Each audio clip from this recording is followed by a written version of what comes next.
ومن يضلله فلا هادي له وقال الله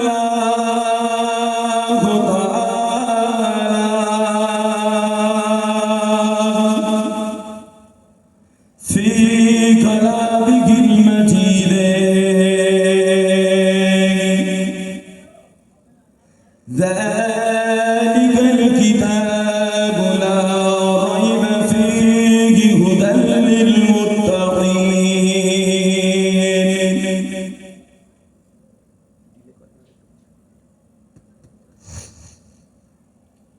وقال النبي صلى الله عليه وسلم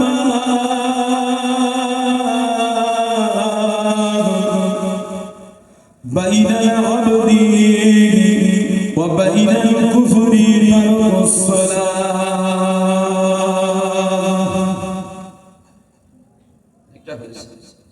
চলে যান অনেক কষ্ট হবে একটু পরে হয়তো আমার গলা ছেড়ে যাবে আমাদের কাছে ফেলে যাবে কি করে খাওয়া দাওয়া করলে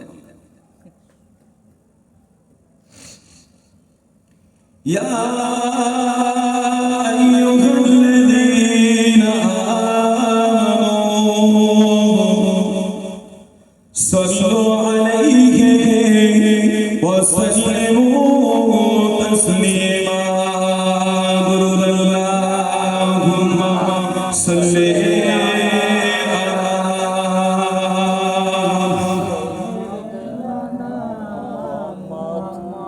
وعلى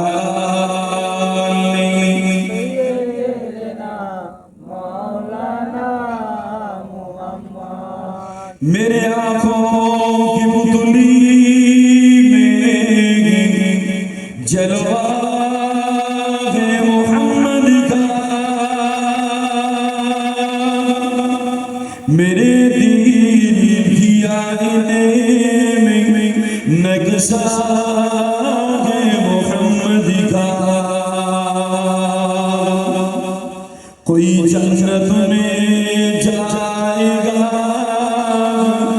कोई दोज़ख में पहुंचेगा मदीने की तरफ दौड़ा दीवाना मोहम्मद का अल्लाहुम्मा सल्ली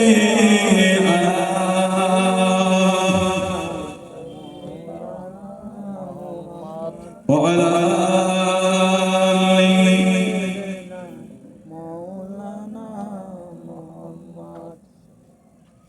दीन मिला ईमान मिला दीन मिला ईमान मिला पढ़ने के लिए कुरान मिला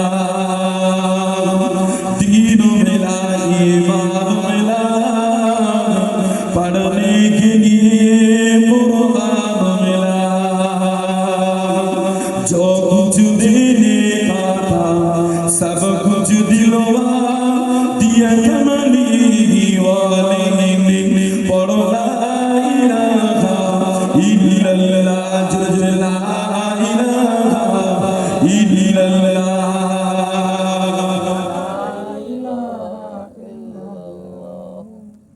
কি গো ঝিমিয়ে যাচ্ছে কেন বাবাজিরা মহব্বত করতে হবে লা ইলাহা ইল্লাল্লাহ লা ইলাহা ইল্লাল্লাহ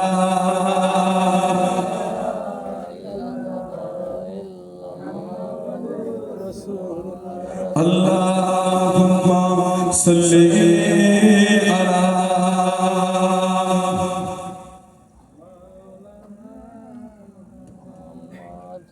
মোহাব্বত করে পড়লে কি হবে তা তো নয় পড়ে না আল্লাহুম্মা সাল্লি আলা ঠিক আছে ওয়া আলা আলি সাইয়্যিদিনা মাওলানা মুহাম্মদ लिखो जिंदगी का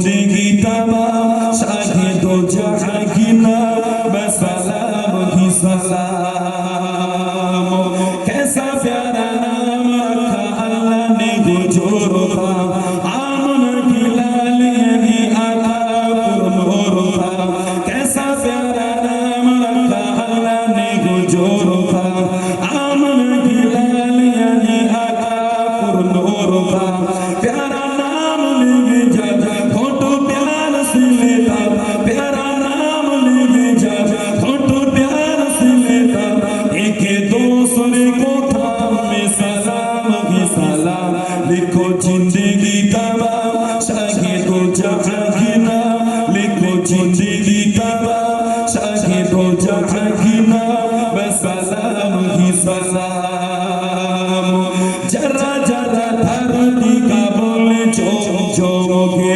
फोड़ोगे आमिना का माता चोम चोमोगे जरा जरा धरती का बोले चोम चोमोगे फोड़ोगे आमिना का माता चोम चोमोगे हो मुबारक है माँ आज आए तेरी गाह हो मुबारक है माँ आज आए तेरी गाह खुदा का खास इनाम में सलाम ही सलाम लिखो जिंदगी तमाम शाही दो जहां की नाम लिखो जिंदगी तमाम शाही दो जहां की नाम सलाम ही सलाम हुम्मा जुर जुर सुल्ले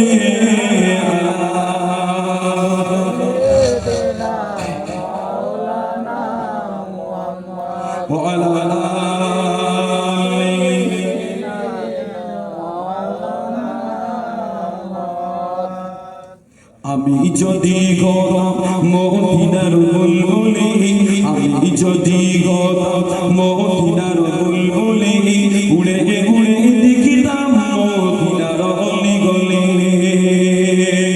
শুনতাম মসজিদের নবীর মধুর আযান শুনতাম মসজিদের নবীর মধুর আযান সুরে সুরে উড়তাম মদিনার আসমান সুরে সুরে উড়তাম মদিনার আসমান টানা মিলে সাসা পরিতাম মিম্বরের বালি টানা মিলে সাসা পরিতাম মিম্বরের বালি উড়ে উড়ে দেখিতাম মদিনার অলি গলি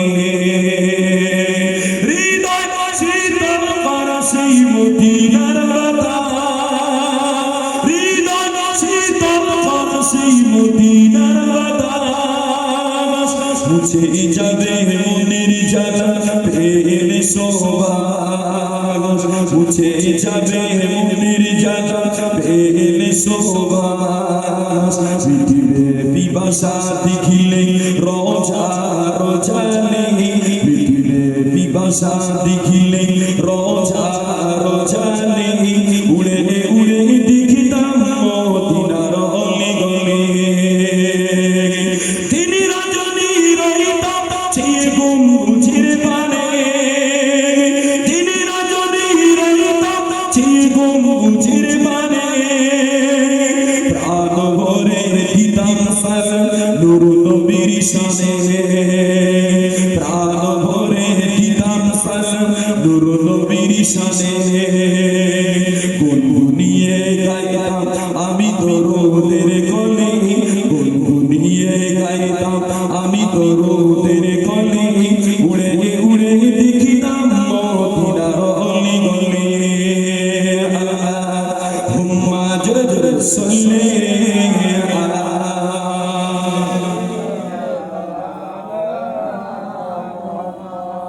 ওয়ালা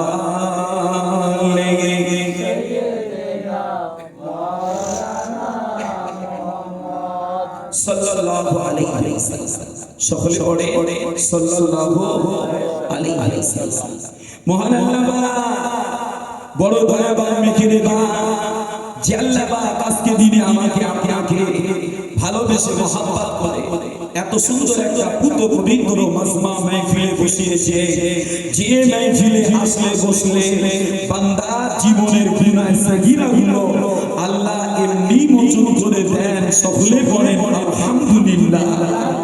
মহাব্বতে বলবেন না আলহামদুলিল্লাহ। পাশাপাশি জানা সৈয়দুল আম্বিয়া সরকারে তোয়ালা আহমদ মুস্তাফা তোহে মুস্তাফা যে নবী পাকের ওসিলা করে আল্লাহ আজকে দিনে আমাকে আপনাকে সৃষ্টি শ্রেষ্ঠ করে আশরাফুল মাখলুক করে तमाम নবীদের উম্মতের তুলনায় আমার আপনার সম্মান পাওয়ার ইজ্জত উঁচু করে বড় করে দুনিয়া পৃথিবী জমিনে কায়েম ও দায়েম রেখেছে ওই নবী পাকের উপরে দরুদের নজরানা সকলে বলি সাল্লাল্লাহু আলাইহি ওয়াসাল্লাম। বাবাজিরা আল্লাহ পাকের রহমত আল্লাহ পাকের দয়া ছাড়া দুনিয়ায় কিছু হয় না বাবা। আজকেও আল্লাহর রহমত হয়েছে আপনাদের কমলাপুর গ্রামে। আল্লাহর রহমত এত সুন্দর একটা দ্বীনি মাহফিলের ইন্তজাম আল্লাহ করিয়েছে যে মাহফিলে আসলে বসলে বান্দা জীবনের গুনাহ সাগীরা গুলো আল্লাহ এমনি মোচন করে দেন। সকলে পড়ি আলহামদুলিল্লাহ। তবে বাবাজিরা মানব জীবনে ওয়াজ নসিহত কোরআন হাদিসের আলোচনা দ্বীন শরিয়াতের আলোচনা মুমিনের জীবনে ঈমানের ট্রিটমেন্ট যেমন শরীর অসুস্থ হলে ডাক্তারের প্রয়োজন হয় ওরকম তারা দিল খারাপ হলে গুনাহ করে করে কলিজা কালো হলে এই কালো কলিজা রোগযুক্ত কলিজাকে আলো করার জন্য আল্লাহর কোরআন হাদিসের আলোচনা শোনার প্রয়োজন হয়। যে যেমন অসুস্থ শরীরে বেঁচে থাকা কষ্টকর এজন্য চিকিৎসা নেওয়া হয় ওরকম দ্বারা দিল কালো করে কলিজা চালো রেখে আল্লাহর ইবাদতে কামিয়াবি পাওয়াটাও কষ্টকর। তাই তো মাঝে মধ্যে দ্বীন শরিয়াতের আলোচনা শোনার বড় প্রয়োজন হয়ে পড়ে। কি ঠিক না ভুল বলি বাবাজিরা? আসেন কোরআন দিয়ে আলোচনা করি। আল্লাহ কালামুল্লাহ শরীফের ভিতরে বললে আল্লাহর কোরআন সূরা বাকারার একেবারে শুরুতেই আল্লাহ বলছেন যালিকাল কিতাবু লা রাইবা ফীহি হুদাল লিল মুত্তাকিন। আল্লাহ বলছে আমার এই কোরআন যে কোরআনে কোনো সন্দেহ নাই যে কোরআনে কোনো শাক নাই আল্লাহ এবার বলে হুদাল লিল মুত্তাকিন। আর আমি আল্লাহ এই কোরআনটাকে মুত্তাকিদের জন্য হিদায়াতের পানি করে পাঠালাম। বলে সুবহানাল্লাহ। মুত্তাকি কারা? এ বিষয়ে আল্লাহর নবী সাহাবা হযরত উমর ফারুক রাদিয়াল্লাহু আনহু আল্লাহর নবীর আরেক সাহাবা হযরত উবাই ইবনে কাব হুজুরকে জিজ্ঞাসা করেছিলেন ও আল্লাহর নবী সাহাবা ও ভাই আপনি কি বলতে পারেন ইত্তাকুল্লাহর হাকিকতটা কি? আল্লাহর নবী সাহাবা উবাই ইবনে কাব হুজুর বলেছিলেন ও আমিরুল মুমিনিন আপনি কি কোনদিন কাঁটাযুক্ত রাস্তা দিয়ে হেঁটেছেন? উমর হুজুর বলেছিলেন হ্যাঁ ভাই আমি কাঁটাযুক্ত রাস্তায় হেঁটেছি। হে আমিরুল মুমিনিন আপনি কাঁটাযুক্ত রাস্তা দিয়ে হাঁটার সময় কিভাবে হেঁটেছেন কেমন ভাবে চলেছে? উমর হুজুর বলেছিলেন ভাই কাব রে কাঁটাযুক্ত রাস্তা দিয়ে চলার সময় আমার শরীরে আর যত সাধ্য শক্তি দিয়ে চেষ্টা করেছি আমার গায়ের জামাটা গুটিয়ে শুকিয়ে কেটে সেটে রাখা যাতে কাঁটার আঁচ লেগে আমার শরীরে কোনো ক্ষতি না হয়। বাবাজিরা আল্লাহর নবী সাহাবা হযরত কাব ইবনে উবাই হুজুর বলেছিলেন ও আমিরুল মুমিনিন এটাই তো হলো তাকওয়া এটাই তো হলো ইত্তাকুল্লাহর পরিচয়। যেমন দুনিয়ার জমিনে কাঁটাযুক্ত রাস্তায় হাঁটতে গিয়ে কাঁটার আঁচ থেকে বাঁচার জন্য নিজের শরীরে যথাসাধ্য চেষ্টা চালিয়ে কাঁটার আঁচ থেকে বাঁচার চেষ্টা করা হয় জমিনে আল্লাহর দুনিয়ায় আল্লাহর নাফরমানি থেকে বাঁচার জন্য নিজের সমস্ত শক্তি ব্যয় করে দিয়ে চলাটা হলো ইত্তাকুল্লাহর পরিচয়। বলেন সুবহানাল্লাহ। যে বাবাজিরা আল্লাহ কোরআন পাকে এই মুত্তাকিদের ব্যাপারে আবার বলছে, আল্লাযীনা ইউমিনুনা বিল গায়বি ওয়া ইউকিমুনাস সালাহ ওয়া মিম্মা রাযাকনাহুম ইউনফিকুন। আল্লাহ বলছে যারা বিশ্বাস রাখে গায়বের উপরে, যারা নামাজ কায়েম করে, নামাজ আদা করে, আর অমিম্মা রাযাকনাহুম ইউনফিকুন, আর আমি আল্লাহ যে রিজিক দিয়েছি এই রিজিকটা আমার রাস্তায় দান করে, ব্যয় করে। আল্লাহ বলছে এরাও হলো মুত্তাকি। বলেন সুবহানাল্লাহ। অতএব এই আয়াত থেকে বোঝা যাচ্ছে নামাজ বাদ দিয়ে, আল্লাহর প্রতি বিশ্বাস বাদ দিয়ে মুত্তাকি হওয়ার কোনো জায়গা আছে কি? নামাজ বাদ দিয়ে মুত্তাকি হওয়ার কোনো সুযোগ নাই। যেহেতু আল্লাহ কোরআনের শুরুতেই বলছে যে আল্লাযীনা ইউমিনুনা বিল গায়বি ওয়া ইউকিমুনাস সালাহ, যারা ঈমান আনে তারপরেই নামাজ আদা করে। বাবাজিরা, আর এই নামাজ এমন এক নিয়ামত, আল্লাহর নবী, দয়ার নবী সাহাবা হযরত আব্দুল্লাহ ইবনে মাসউদ রাদিয়াল্লাহু আনহু হুজুর আমার বলে, قال سألت النبي صلى الله عليه وسلم, এখন আমি আল্লাহর নবীকে জিজ্ঞাসা করেছিলাম, ও আল্লাহর হাবিবে পাক, ও আল্লাহর নবী, আইয়ুল আমালি আহাব্বু ইলা আল্লাহি তাআলা, হুজুর আল্লাহ পাকের কাছে সবথেকে প্রিয় কোন আমল? আল্লাহর নবী, তার নবী বলেছিলেন, বাবা সাহাবারা, আল্লাহর কাছে সবথেকে প্রিয় আমল হলো ওয়ালাস সালাতু লি ওয়াক্তিহা। বলেন সুবহানাল্লাহ। তাহলে আল্লাহর কাছে পাখা দিবেন না ভাইয়া, ভেবে গেল ভালো। হ্যাঁ, আল্লাহর কাছে সবথেকে প্রিয় আমল হলো নামাজ, নামাজ, নামাজ। আল্লাহর নবী সাহাবা হযরত আব্দুল্লাহ ইবনে মাসউদ রাদিয়াল্লাহু আনহু আল্লাহর নবীকে আবার জিজ্ঞাসা করেছিলেন, ও আল্লাহর হাবিবে পাক, কুলতু সুম্মা আইয়ুন, হুজুর এরপরে কোন আমল? আল্লাহর নবী বলেছিলেন, ওয়ালাস সালাতু লি ওয়াক্তিহা। না না, বিররুল ওয়ালিদাইন, পিতামাতার খেদমত করা।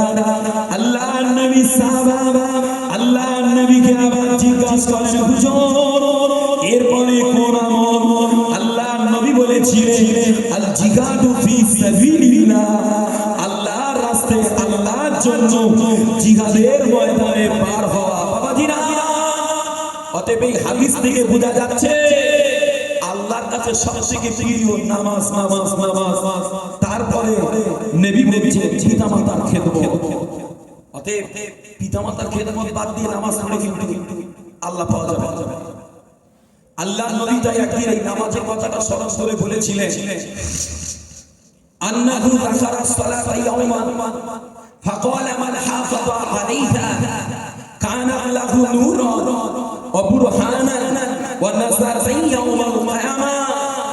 আল্লাহর নবী একদিন এই নামাজের কথা স্মরণ করে বলেছিলেন, বাবা সাহাবারা, যে ব্যক্তি এই নামাজ পড়বে, এই নামাজের হেফাজত করবে, কানা লাহু নূরুন ওয়া বুরহানান ওয়া নাসারান ইয়াওমাল কিয়ামা, এই নামাজ তাদের জন্য নূর হবে, এই নামাজ তাদের জন্য জ্যোতি হবে, এই নামাজ তাদের জন্য দলিল হবে, এই নামাজ তাদের জন্য নাজাতের ওসিলা হবে। বলেন সুবহানাল্লাহ। তাহলে নামাজ পড়লে কটা জিনিস নূর হবে। এবার বলবেন, হুজুর হুজুর আমি নূর নিয়ে কি করব? নূরটা দিয়ে কি করব? না, হাসরের মাঠে ফুলসিরাত পার হতে হবে না, হবে না। চুলের থেকে সরু, হীরা থেকেও ধার, গুনাহগার উম্মত কি করে পার হবে? নিচে থাকবে ঘুরে ঘুরে কালো অন্ধকার জাহান্নাম, ফুলসিরাতের রাস্তাটাও হবে আধার, ওদিনে কিন্তু আমলের নূর তৈরি করে যাওয়া ছাড়া পশ্চিম কালেও ফুলসিরাত পার হওয়া সম্ভব হবে না। ওই জন্য ইবাদত করলে কিন্তু কলিজায় একটা ঈমানের নূর পয়দা হয়।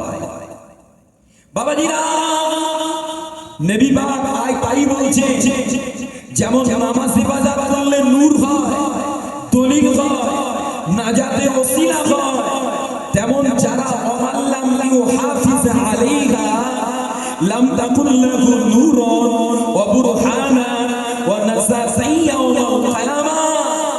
আল্লাহ নবী বলছে, পক্ষান্তরে যারা এই নামাজের হেফাজত করবে না, এই নামাজ তাদের জন্য নূর হবে না, এই নামাজ তাদের দলিল হবে না, এই নামাজ তাদের নাজাতের ওসিলা হবে না, বরং বেনামাজিরা ওয়াকানা ইয়াউমাল কিয়ামাতি মা কারুনা ওয়া ফিরআউনা ওয়া হামানা ওয়া উবাই ইবনে খাব। এই বেনামাজিরা বিশ্ববিখ্যাত চারজন কাফেরের সঙ্গে সেদিনে হাসরের মাঠে উঠবে। সে কাফের কারা? কারুন, ফিরআউন, হামান। এই বিশ্ববিখ্যাত কাফেরদের সঙ্গে কিন্তু তাদের হাসর হবে। বাবা, যদি কাফেরদের সঙ্গে হাসরের কাতারে ওঠা হয়, নাজাত কি সহজ হবে মনে হচ্ছে? খবর হয়ে যাবে, খবর হয়ে যাবে। বাবা, যেমন আমার নবী পাককে আল্লাহ যাদের জাহান্নামে দেওয়ার জন্য কি ইচ্ছা করবে, তাদেরকে আমার নবী পাকের ছোঁয়া পর্যন্ত পৌঁছাতে দেবে না। আল্লাহ অতি গোপনে তাদের জাহান্নামে ফেলবে। কেন? হাবিবে পাক যদি জানে হাবিবে পাকের কান্না, হাবিবে পাকের উম্মতের জন্য কাকুতি মিনতি ভরা দোয়া, আল্লাহ থাকতে পারবেন না, হয়তো তাদের নাজাত করে দেবে। এই জন্য আল্লাহ গোপনে তাদের জাহান্নামে ফেলবে। বাবাজিরা, নবী পাক শাফাত করবে আমাদের জন্য, এটা একদম অতি অবশ্যই, এতে কোনো সাজ নেই। ওলিরা শাফাত করবে, কোনো সাজ নেই, কোনো সন্দেহ নেই। তারপরেও মাথায় রাখতে হবে, যদি শাফাত পাওয়ার পাত্র তৈরি না হতে পারি, শাফাতের আশ কিন্তু আমার পর্যন্ত পৌঁছাবে না। এক কথা বুঝাতে পারছি? নিজেকে শাফাতের পাত্র তৈরি করতে হবে। আসে নামাজের আলোচনা একটু করব, তার কারণ একটা মশলা গত হয়ে গেছে, মসজিদে মুসল্লি কানায় কানায়, রমজান মাস চলে গেছে, মসজিদ ফাঁকা। কিছু কিছু মুসল্লি মনে করে এক মাস মজা করে যে পোতা ধান তুলিস 11 মাস ঠেলে বার করব, যে হবে না। আসেন আসেন, চলেন চলেন চলেন। ও আমার বিজনেরা, ও যুবকেরা, ও আল্লাহর নবীর দিওয়ানারা, আল্লাহর নবী প্যারা নবী আমার, এই হাদিস পাকে বললেন, হাদিস পাকে বললেন, রাআইতু রাব্বি জাল্লা ফি আহসানি সূরাতিন। আল্লাহর নবী বললেন, ও আমার সাহাবারা, আমি আল্লাহর নবী একদা আমার খলিল, আমার মালিক আল্লাহ পাককে অতি উত্তম অবস্থায় সকল যুগে দেখেছিলাম। এই সময় আল্লাহ পাক আমার নবী পাককে জিজ্ঞাসা করেছিলেন, ও আমার নবী প্যারা, আপনি কি বলতে পারেন আমার ফেরেশতারা কোন বিষয়টা নিয়ে বিতর্ক করে, কোন বিষয়টা নিয়ে তর্ক করে? আল্লাহর নবী বলেছিলেন, ও রাব্বি আল্লাহ, এটা আমি বলতে পারি না। আল্লাহ সবাই নিজের কুদরতের হাতখানা নিয়ে আল্লাহর নবী মুবারক গিরদাতে রেখেছিলেন। বাবা, আমার বিজনেরা, আল্লাহর নবী দয়াল নবী বলে, আর আমার আল্লাহ পাকের ওই কুদরতি হাতের ছোঁয়া শিথিলতা আমি আল্লাহর নবী আমার বুকের মধ্যে অনুভব করেছিলাম। এমনকি আমি আল্লাহর নবী আমার সামনে আল্লাহর এমনি করে রাজিতের ইলমটা জাগিরি হয়েছিল। বাবা,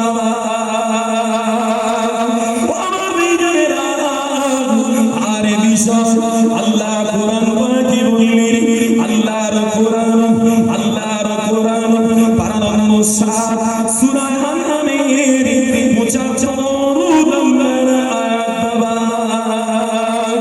যেখানে আল্লাহ পাক বললেন,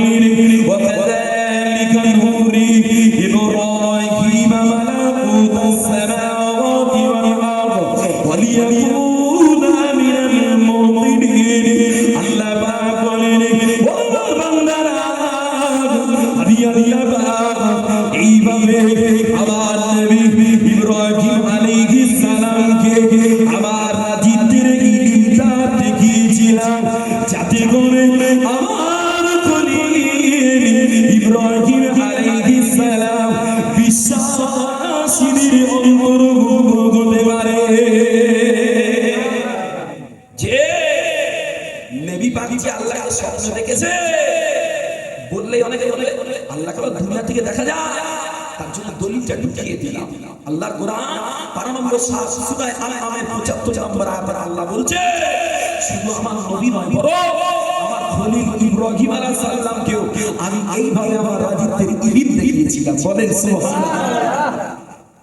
ও আমার ভাইজানেরা, আল্লাহর নবী তার নবী বলেন আল্লাহ এরপর আল্লাহর নবীকে আবার জিজ্ঞাসা করেছিলেন, ও আমার জলিল পেয়ারা, আপনি কি এবার বলতে পারেন আমার মালাইকারা কোন বিষয় নিয়ে বিতর্ক করে, কোন বিষয় নিয়ে তর্ক করে?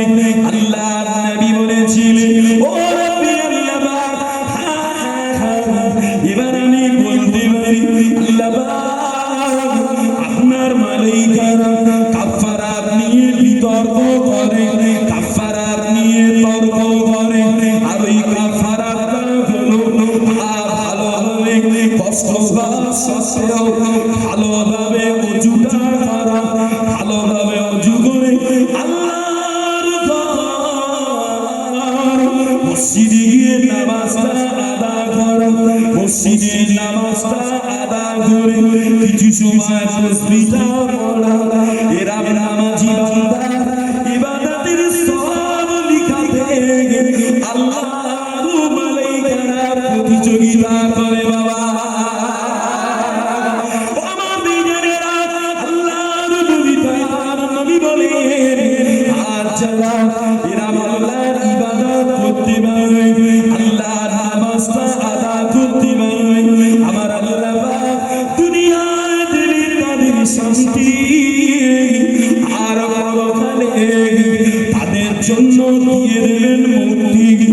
এছাড়া এরা ভাবে বান্দারা দুনিয়ায় খুঁটিনাটিরা ভুল করে, যা গুনাহ করে, আমার আল্লাহ ওদের এই খুঁটিনাটি ভুল ক্ষমা করে দিয়ে আল্লাহ ওদেরকে দয়ার জান্নাত দিয়ে দেবেন। বাবা এবার বলবেন হুজুর দলিল দেন, দলিল আসে আল্লাহ কোরআনে কি বলেছে দেখি। আল্লাহর কোরআন 12 নম্বর 26 সূরা আহকাবের 15 নম্বর আয়াত। বাবা এই আয়াতে আল্লাহ জানিয়েছেন, ও বান্দারা দুনিয়ার জমিনে যারা পিতামাতার খেদমত করে, সন্তানাদি ভালোভাবে মানুষ করে, আল্লাহর আইন পালনে দিল ইমান রাখে, বাবা উলাইকা আল্লাযীনা তাকাব্বালু আনহুম আহসানা মা আমিলু। আমার আল্লাহ বলে আমি আল্লাহ ওরা বান্দাদের ইবাদত কবুল করে থাকি, ওয়া নাতাজাওয়াজু সাইয়্যাতিহি, আর ওদের চলার পথের গুনাহ মাফ করে দিয়ে আমি আল্লাহ ফি আসহাবিল জান্নাহ ওদের ঘরে আমার জান্নাত দিয়ে দেব। বাবা যে যারা মসজিদে গিয়ে নামাজ পড়ে, ঠান্ডাও লাগছে, কষ্ট হচ্ছে, তারপরেও ভালোভাবে ওযু করছে, করে আল্লাহর ঘরে নামাজ পড়ে একটু বসে তাসবিহটাও পড়ছে, এরা নামাজি বান্দাদের জন্য দুনিয়ায় শান্তি, পরকালে মুক্তি। বাবা যাদের নামাজ নাই তাদের কি শান্তি বলে কিছু বুঝতে পারছে? যে মোড়ের মাথায় তিন বন্ধু এক জায়গায় বলে সব হয়েছে, দুনিয়া থেকে মনে হয় সুখ শান্তি উঠে গেছে, বলে না বলে না বলে না, যে সুখ শান্তি উঠে গেছে। আল্লাহ সাক্ষী করছে এখনো ওঠেনি। সুখ শান্তি এই আল্লাহর দেওয়া একটা আলাদা নিয়ামত। টাকায় শান্তি দিতে পারে না, বাড়ি গাড়িতে শান্তি দিতে পারে না, অন্তরে উদয় হওয়া শান্তিটা আল্লাহর দোয়া। আর এটা পেতে গেলে আল্লাহর ইবাদত করতে হবে।